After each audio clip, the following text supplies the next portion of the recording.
Os destaques da semana entre os julgamentos do plenário do Supremo Tribunal Federal, você confere aqui na TV Justiça. É o Plenárias, que está começando agora.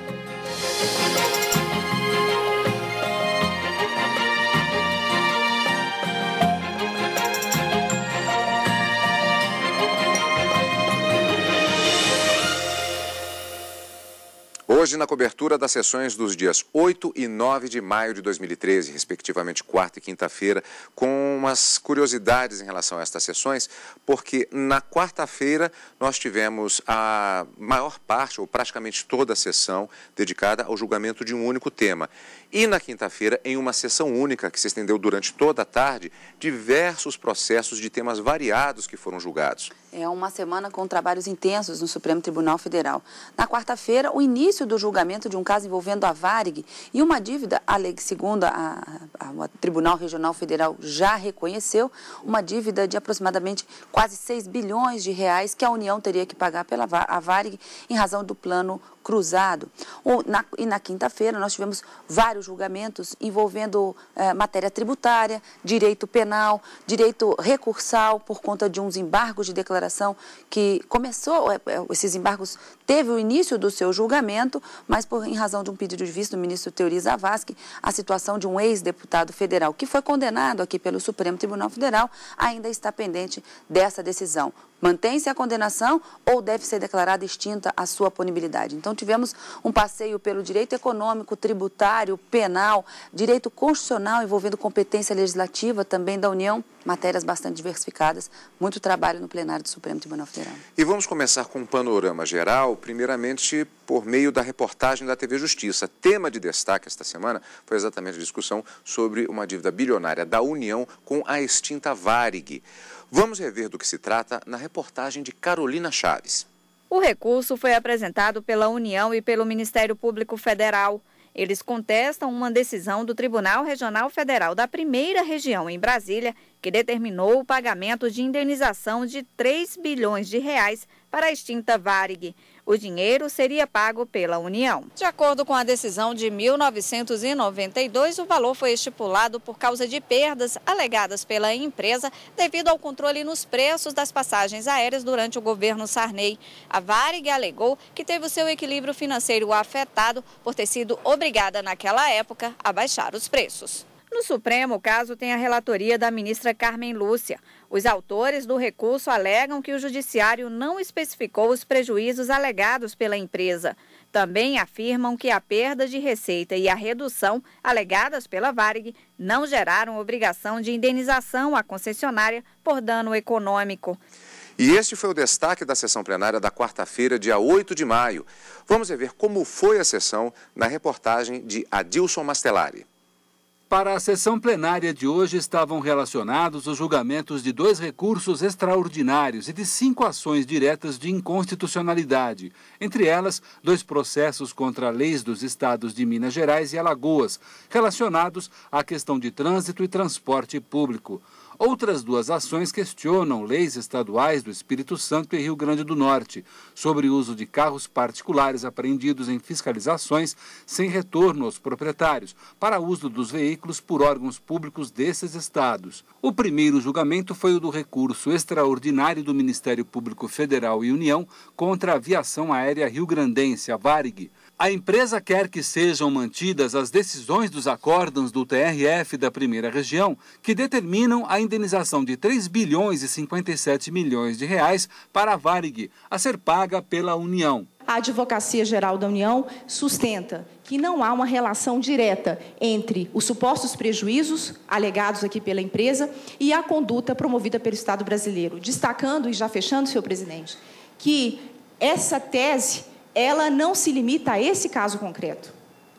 Durante todo esse período que o Estado tabelou, outras empresas, aliás, a sociedade como um todo, sofreu reflexos diretos dessa política do Estado. Daí a importância da deliberação dessa Suprema Corte em relação a esse ponto. Já o advogado de defesa da Varig argumentou que as medidas econômicas da época tiveram reflexo direto nas finanças da empresa e se apoiou na decisão do TRF da Primeira Região. Esse interesse patrimonial da pessoa jurídica de direito público, que tem corpo jurídico próprio, não pode ser confundido com o interesse público que autoriza a intervenção do Ministério Público. Há vários precedentes que citamos nas contra-razões, que são notórios de conhecimento de todos Vossas Excelências. O Instituto Aeros, que administra fundos de previdência de funcionários de empresas aéreas, alegou que a manutenção dos acórdãos do TRF da primeira região são fundamentais para pagamentos de funcionários da Varig. É crucial para o Aeros que a condenação seja mantida. Em virtude da dívida da Varig e da recuperação judicial da companhia, que se deu a partir do ano de 2003, 2004, a Secretaria de Previdência Complementar, hoje Previc, decretou a liquidação dos planos da Varig. Até aí nós tivemos a primeira parte da sessão da quarta-feira. Aliás, como vimos na reportagem, havia vários itens previstos na pauta de julgamentos, sendo que os debates foram quase inteiramente voltados exatamente a esta ação, sendo que na segunda parte houve a apresentação do voto da relatora, ministra Carmen Lúcia. E lembrando ainda que alguns dos itens que estavam previstos na pauta de julgamentos da quarta-feira foram transferidos para a sessão da quinta-feira, como vamos ver ainda nesta edição do Plenárias. Mas vamos aos detalhes deste processo sobre o qual estamos falando agora. É o recurso extraordinário 571.969. Relatoria, já foi dito, da ministra Carmen Lúcia, Ministério Público Federal e União versus Varig S.A., Viação Aérea Rio Grandense, extinta Varig. Recursos extraordinários da União e do Ministério Público Federal interpostos contra acórdãos do TRF da primeira região, proferidos no julgamento de apelações cíveis e de embargos infringentes. A Varig pede a indenização por tarifas aéreas congeladas durante planos econômicos, adotado pelo governo federal nas décadas de 1980 e 1990. Aliás, Karina, mais notadamente, se fala aqui em planos, mas se trata basicamente do chamado Plano Cruzado, que marcou a própria história brasileira, não apenas a história econômica, durante o período do governo Sarney. Tratava-se de um plano de contenção da inflação, que nesse período era galopante. E o que alega a Varig aqui nesse processo, em que busca, então, responsabilizar a União pelos seus prejuízos?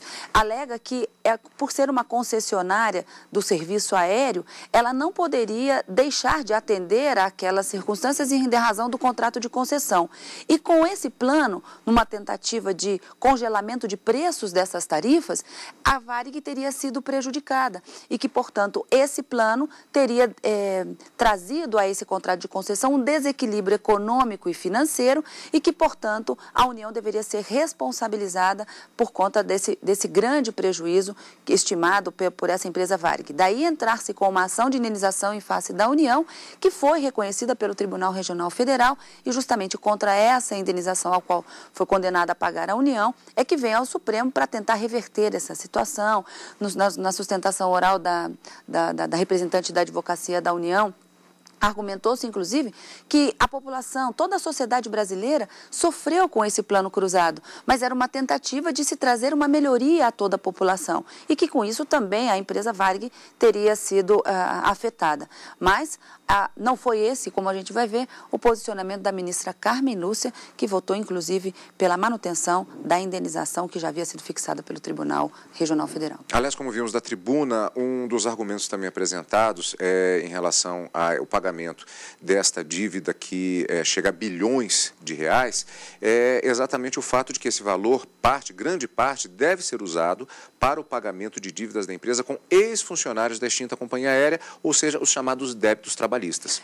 Inclusive, a gente viu na sustentação, nessa reportagem que acabamos de assistir, o Instituto Aéreos de Previdência Social ingressou na ação na qualidade de assistente, ou seja, existe, inclusive, um contrato da Varig com esses trabalhadores de que, se essa indenização realmente for paga pela União e for condenada a União a esse pagamento dessa indenização, esse valor será destinado ou será, pelo menos, canalizado para o pagamento dessas dívidas trabalhistas. Então, a Aeros vem como assistente para garantir também que esse pagamento seja efetivado.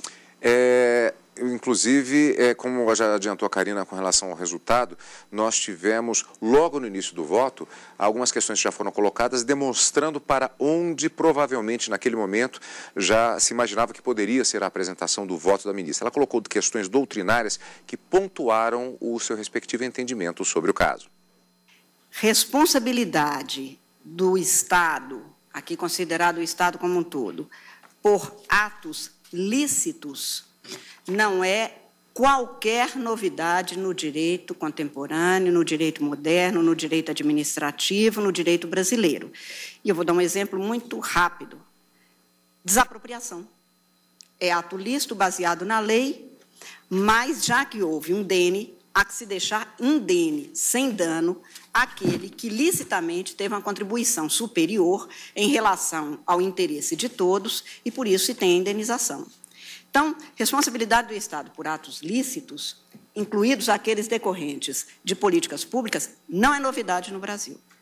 Só para deixar claro que aqui não se tem uma tese inovadora, inédita, pela circunstância de se tratar de plano econômico. Então, deixar isso claro de início. Considero que os atos que compõem o que se apelidou plano cruzado, fundamento do questionamento apresentado na presente ação, conquanto não tenham se afastado do princípio da legalidade, tendo sido plenamente justificados por imperioso interesse do Estado e, principalmente, interesse da sociedade brasileira, como lembrei, provocou diretamente danos à recorrida, conduzindo-a e à entidade, a Eros, lesão contra a qual não poderia lutar. Não poderia atuar porque, amarrada às regras da concessão do serviço público, nada poderia a empresa, no caso concessionária, providenciar contra o que determinado pela entidade pública e somente continuaram a haver, assim, a sua derrocada. A meu ver, portanto, não houve, pois, incidência de ônus anormal ou ilegal, mas tanto não seria imprescindível, porque a situação da autora recorrida não era igual à de outras empresas não concessionárias ou cujas condições de concessão não fossem as mesmas. Por isso é que eu chamo a atenção para o caso que, das peculiaridades deste caso, estamos julgando só este caso. Não seria, assim, juridicamente razoável impor-se a um grupo de pessoas, tanto a empresa quanto os seus, então, funcionários, aposentados, pensionistas, ônus superiormente suportados pelas políticas adotadas em relação aos serviços concedidos, deixando-se os danos na conta da possibilidade ou necessidade estatal de adoção de políticas públicas, sem a necessária resposta responsável pelas lesões específicas e comprovadas daí advinda, e a comprovação, como eu disse, se deu nas instâncias próprias de exame do acervo fático probatório. Tenho, pois, senhor presidente, como irretocável a decisão dos julgados recorridos, fundado na teoria da responsabilidade do Estado por ato lícito, no caso comprovadamente decorrente das providências e comportamentos adotados e impostos a recorrido, pelo que, senhor presidente, voto no sentido de a. não conhecer do recurso extraordinário da União, interposto contra o acórdão proferido no julgamento dos embargos infringentes, que são aqueles que se baseiam exclusivamente na legislação infraconstitucional e que se referem à participação do Ministério Público desde o início. B. Negar provimento ao recurso extraordinário da União. E C.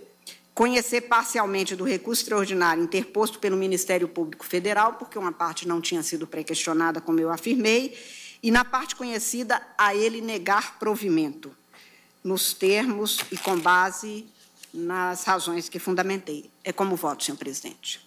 Karina, um processo que chama bastante atenção, que tem questões em debate, inclusive sobre responsabilidade civil, e tanto que o presidente da Corte pediu vista do processo. O julgamento foi interrompido em razão desse pedido de vista e deve retornar em breve, já que esse processo já está no Supremo há algum tempo e deve retornar, portanto, em breve para a retomada do julgamento e o encerramento dessa questão aqui no Supremo Tribunal Federal.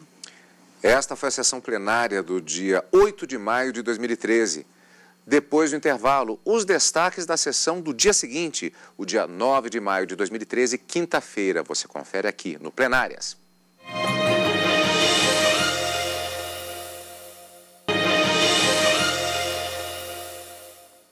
Plenárias está de volta. Agora com os destaques da sessão plenária da quinta-feira, dia 9 de maio de 2013. Vamos começar com a cobertura da repórter Neila Guimarães, que mostra destaque da sessão plenária deste dia.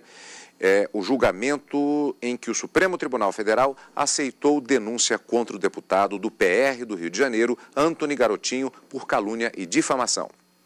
A ação é contra o deputado Antony Garotinho, que é acusado de delitos de difamação e calúnia ao fazer declarações em seu blog na internet sobre o sócio de uma empresa que participou de uma licitação no estado do Rio de Janeiro. De acordo com a queixa-crime, o deputado publicou um artigo sobre uma licitação supostamente fraudulenta da Companhia Estadual de Água e Esgotos do Rio de Janeiro, a SEDAI. De acordo com o parlamentar, a empresa do autor já estaria trabalhando antes mesmo do resultado da licitação. O parlamentar falou ainda sobre a má reputação da empresa no estado do Mato Grosso, o que acabou levando o sócio a propor a ação penal. O denominado blog do querelado, chamado Blog do Garotinho, não possui qualquer caráter ou finalidade jornalística ou informativa, mas sim de claras intenções pessoais. Já o advogado do deputado Antony Garotinho alega que a ação deveria conter o nome de todos os sócios da empresa, já que o artigo denunciava a credibilidade da empresa. Disse ainda que Garotinho é um homem público e que, por isso, tem o dever de publicar a má conduta do presidente da SEDAI. Homem público, como tal, tem um blog e no blog veicula a notícia que lhe chega. Em que sentido? De má conduta. De quem? De Wagner Victor, então presidente da SEDAI.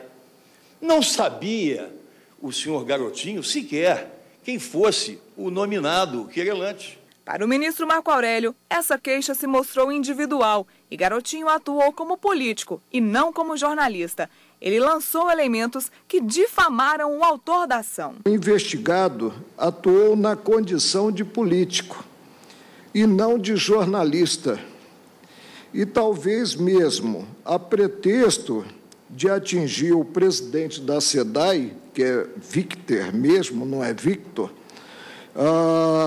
acabou por lançar elementos consubstanciadores do crime de calúnia, imputação falsa de fato definido como crime, e de difamação, imputação de fato ofensivo à reputação. O presidente Joaquim Barbosa abriu divergência, dizendo que o denunciado foi a empresa e que, em momento algum, seus donos foram citados. O ministro alegou ainda que o texto do deputado coloca as empresas sob suspeita, mas não atinge a honra do autor. Fato este que, embora rude ou áspero, demonstram apenas o ânimo de narrar e de criticar. Insuficiente, a meu ver, para a caracterização de crimes contra a honra. A maioria dos ministros acompanhou o voto do ministro Marco Aurélio. Agora, Garotinho deverá responder à ação penal perante o STF. Karina, vamos aproveitar e encerrar a parte da matéria penal do julgamento da quinta-feira, que normalmente é caracterizada, inclusive as sessões de quintas-feiras são caracterizadas pelas matérias penais. Tivemos este inquérito especificamente contra Antony Garotinho, transformado, portanto, em ação penal. Tivemos ainda o inquérito 2915, também contra parlamentar, e ainda os embargos de declaração na ação penal 516, processo já julgado contra o José Tatico, como é conhecido aqui em Brasília. Fechando a matéria penal, Karina, como é que podemos falar desse processo? Esses dois inquéritos, eles tratavam de queixas-crimes, cuja a imputação seria de crimes contra a honra. Esses crimes contra a honra, de acordo com a legislação penal, somente pode ser iniciado, o processo somente pode ser iniciado pelo ofendido. Então, por isso que se chama queixa-crime e não se chama denúncia. A denúncia é quando o Ministério Público acusa a outra pessoa do cometimento de determinados delitos. Nos casos de crimes contra a honra, somente o ofendido é que tem essa competência para ingressar com essa ação, iniciar a ação penal, cujo nome se dá queixa-crime. Então, eram dois inquéritos, a acusação de crimes contra a honra, algumas alegações dos parlamentares no sentido de que haveria uma imunidade parlamentar, portanto, que não poderia ser recebida essa ação penal, mas os ministros entenderam que os fatos trazidos e narrados nas duas queixas-crimes eram suficientes para o recebimento da ação penal e, portanto, durante a instrução, haverá uma discussão sobre a existência ou não da imunidade parlamentar, parlamentar, que acaba afastando de qualquer possibilidade de processamento penal e civil desses parlamentares quando do exercício do mandato eletivo. Mas isso vai ser discutido somente durante a instrução penal. E no caso dos embargos de declaração na ação penal 516, é o caso de recurso que foi apresentado, embargos, contra a decisão tomada pelo Supremo nesta ação penal 516, que já fora julgada. Nesse caso, o ex-deputado José Tatico, ele foi condenado a uma pena em razão de crimes de sonegação previdenciária e apropriação indébita de contribuições previdenciárias dos seus funcionários numa empresa que ele tem. Nesse caso, ele entra com esse recurso justamente para reverter essa condenação, alegando a extinção da punibilidade, ou seja, alegando mais uma vez que ele não pode ser condenado. Por quê? Houve o pagamento integral dos débitos pelos quais os motivos que fizeram surgir essa ação penal, então ele já havia pago, e também em razão dele ter completado 70 anos antes da decisão transitar em julgado, ou pelo menos antes da publicação do acórdão que havia condenado esse ex-parlamentar. Então, em razão dessas duas argumentações, ele tenta trazer ao Supremo Tribunal Federal argumentos que poderão fazer com que a sua pena aplicada pelo plenário seja extinta e, com isso, ele não tenha que cumprir qualquer tipo de pena. O ministro Luiz Fux entendeu que haveria sim a extinção da pena. Nós tivemos alguns votos acompanhando o ministro Luiz Fux, mas depois do voto do ministro Dias Toffoli, argumentando sobre esse pagamento dos débitos previdenciários na sua totalidade, que faria extinguir a pena ou mesmo a ação penal, ainda que tivesse sido feito esse pagamento depois da prolação da sentença, ele trouxe alguma outra legislação invocando parcelamento desses tributos e uma possível revogação de uma lei pela outra, no que o ministro Teori Zavascki, que já havia se manifestado, né, pelo recebimento, pelo indeferimento, pela não procedência dos embargos, acabou pedindo vista.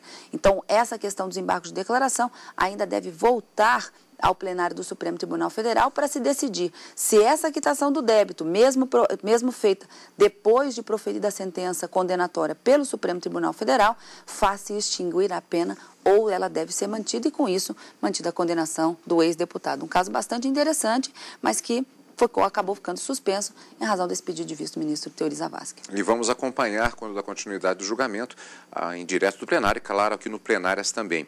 Bom, essa foi a parte relativa à matéria penal. Vamos agora para outros temas da sessão da quinta-feira. Dedução da contribuição social sobre lucro líquido da base de cálculo do imposto de renda da pessoa jurídica.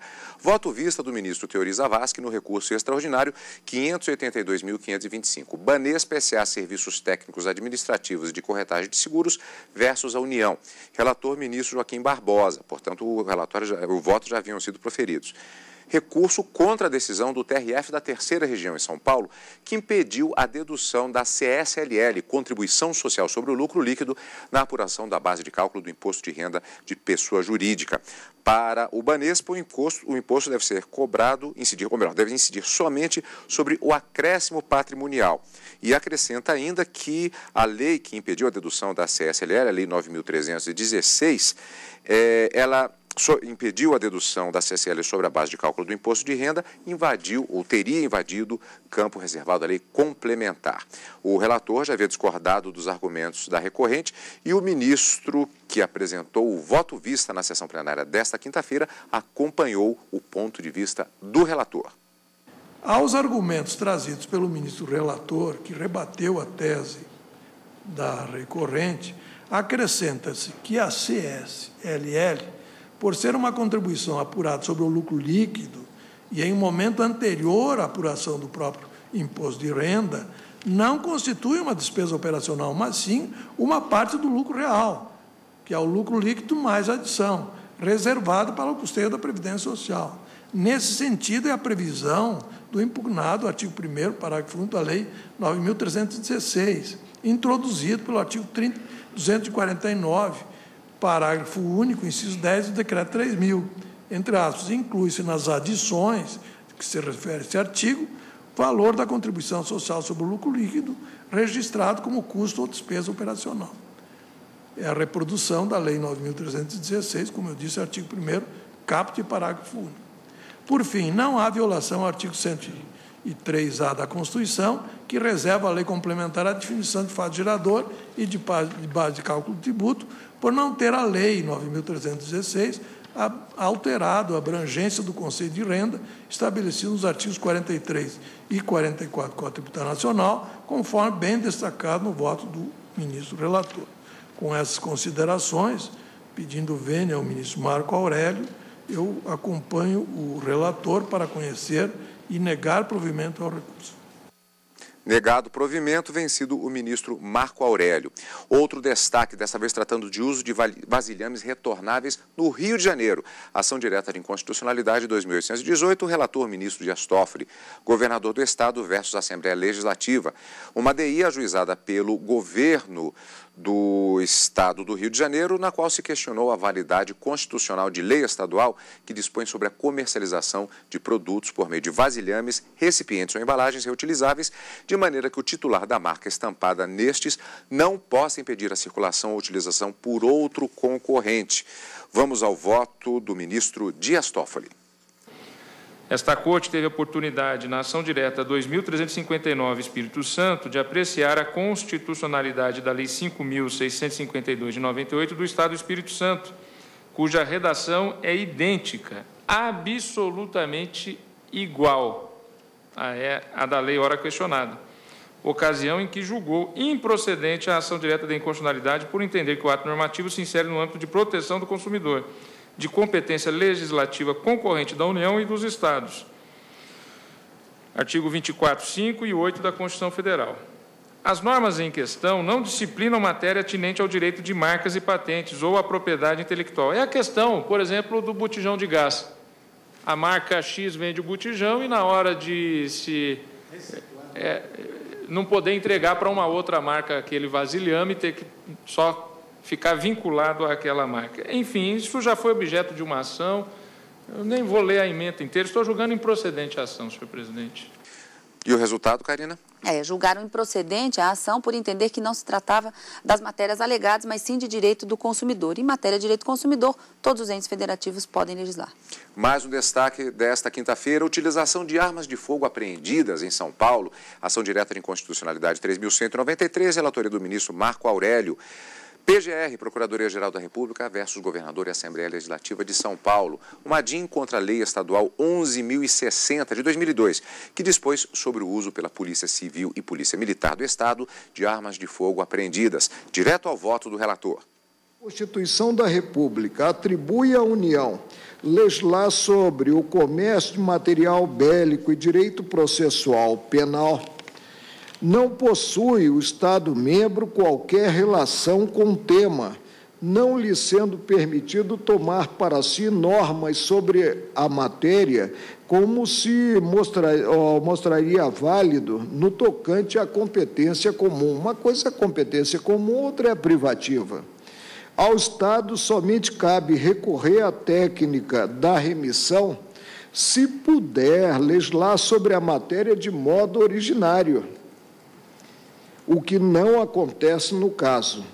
Não há, então, como conferir à norma impugnada interpretação conforme, porque seria necessário, para tanto, estadualizar regras cuja matéria é de competência privativa da União, referentes ao processo penal e à circulação de armas de fogo e munições. Ante o quadro, julgo procedente o pedido para declarar a inconstitucionalidade da Lei 11.060, de 26 de janeiro de 2002, do Estado de São Paulo, como voto na espécie.